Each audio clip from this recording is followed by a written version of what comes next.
O yan, magpata na ulit. Paghuhumba. Ari ang pork legs. O, di hugasan. Pagkahugas, patutuluin. Saka matitimplahan. Ating titimplahan mamaya. Hugas.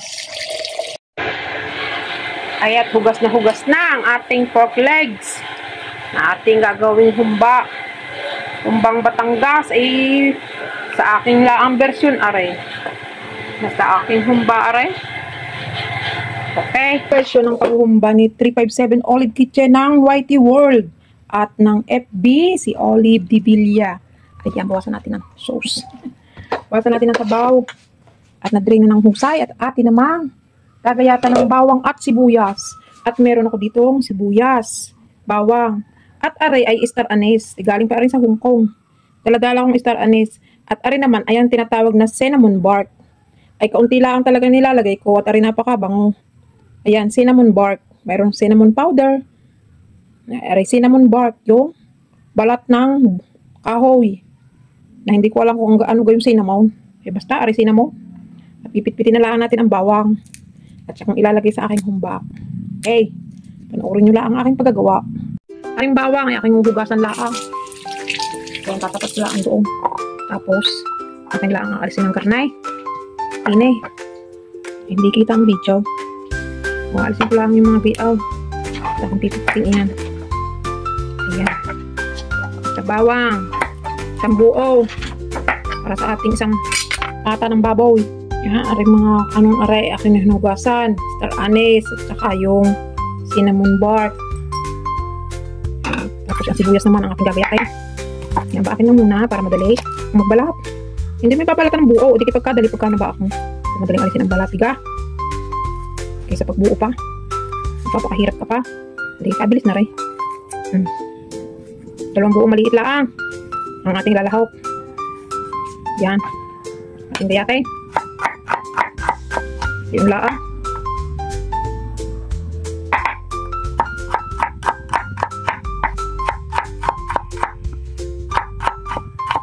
Yung pipipitin ko ang bawang sa aking almarais. Yung nalaglag pa kasama ng balat. Yung sarap.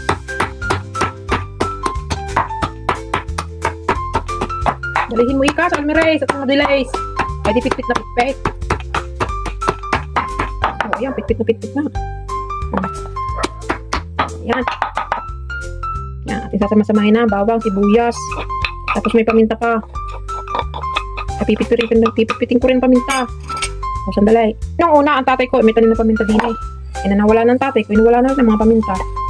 Ay maghahanap ng punla, baka magtatanim. Yo. Yan natin. Din eh.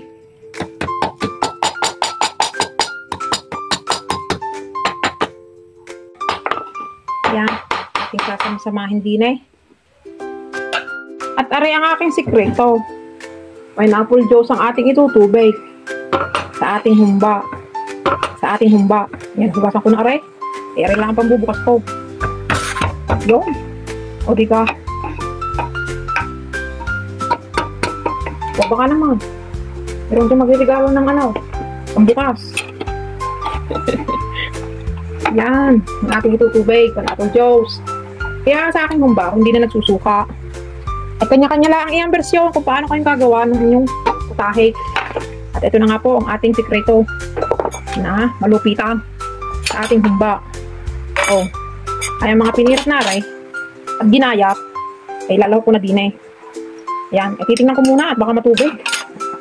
Alisin ko muna ang tubig. Ang pork legs. So, usama na natin ang ating paminta. O, paminta. Dami tayong paminta. Tapos sibuyas, bawang, star anise, at saka yung cinnamon bark ang tawag doon. Tapos, lagyan natin ng tuyaw. O, malayo ang asukal na pula. Bigla sinabi asukal na pula. Ang tuyo ko ay garnay. Lalahat ko na iyan. Kasi hindi ako mag-aasin. Yan, yan ang paalat niyan. Ito ko lang kaunti. Yan ang paalat niyan. Andalay. Ang paghuhumba ko ay ganarila. Lalagyan pa ng asukal. O, yan. Lahat ko yan, tapos pineapple juice. Ang aking itutubig. Bago ka tubigan, Kaya akin muna lalamasin. Malinis sa mga aking kamay. Now, yan. Lalamasin ko yung lalamasin. Para makoat siya ng tuyo. Ang karne. At lumasa. So, mamaya ko siya tutubigan ng pineapple juice. Ayan. Ay, ako lang din sa Batangas eh. Ay, diga. Ayan, gano'n rin ang aking buses. Ay, pasensyahan nyo na. Patanggin niya. Ay, hindi naman ho ako Manilenya. Ay, naandin ho ako sa bukid ng buhay na sapa sa Batangas. O, ayan na nga po. Ay, diga. Lapat na. Ang lasa niyan. Hindi nag-aasindihan. At yung tuyo aking dinadamihan.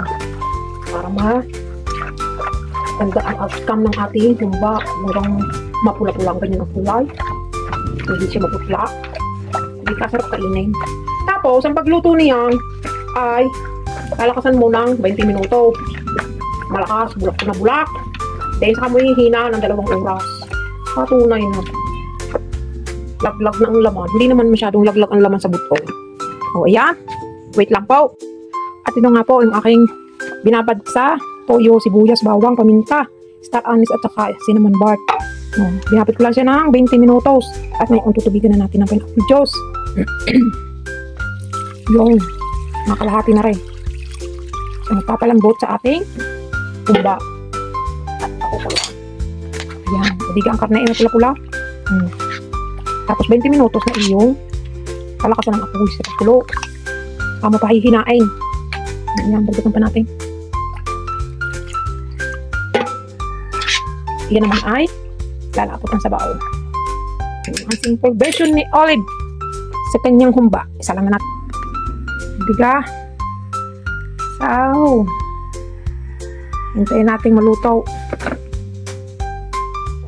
Oh, yun. Kuluan na nga. O, diga. Kuluan na. 20 minutes. Na malakas ang apoy. Then, pahihinaan. Ang 2 oras o 1 kalahati. Kasi lumambot. Yung maligap. Ang taba ay kainamang suwabe ni Ray. Eh, hintayin nating malutaw. Sorry guys, ay bula ka na. Ayan. At malakas ang apoy niya. Naka 20 minutos na. Ay ating hihinaan naman. Hihinaan natin ang gatong. At baby lang tayo ngayon. Alas 11. O alas 12. Ang alas 12:30. Yan. Tingnan natin mamaya. Yes, 1 hour na ang ating humba. Yan. 1 hour na siyang bumubulak sa mahinang apoy. Oh. 1 hour pa. Well done sa ating humba. Yes. Yun. Yan na. Okay na. Patayin na natin. 1 oras at kalahati laang. Yan. Yes, luto na ang ating humba. Thanks for watching guys. And don't forget to subscribe, like, comment, and share my video. Thanks!